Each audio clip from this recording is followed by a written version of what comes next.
नमस्कार शेतकरी मित्रांनो. महाराष्ट्र शासनाने शेतकऱ्यांना दिला धोका का म्हणून असं म्हणतोय, असा तुम्हाला प्रश्न पडलेला असेल. पण आपण पाहू शकता की नमो शेतकरी योजनेचा हप्ता पडून 2.5 महिने उलटून गेले तरी अजून हप्ता पडलेला नाही आहे. कारण की PM किसानचा हप्ता हा नोव्हेंबर-डिसेंबर महिन्या दरम्यान पडला. त्यानंतर आठवडा ते 10 दिवसाच्या आत नमोचा हप्ता पडत असतं. पण अजून 2.5 महिना उलटला तरी अजूनसुद्धा हप्ता पडलेला नाही. ह्याचा अर्थ काय की शासनाने शेतकऱ्यांना धोका दिला.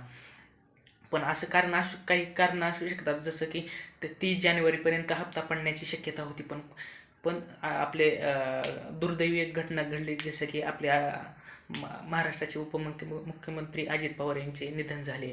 पण आणि ते खातं देवेंद्र फडणवीस यांच्या हातात जाणार अशी शक्यता होती आणि तो हप्ता पडेल अशी शक्यता होती. पण अजून तसं कोणतीही प्रोसेस झालेली नाही आहे.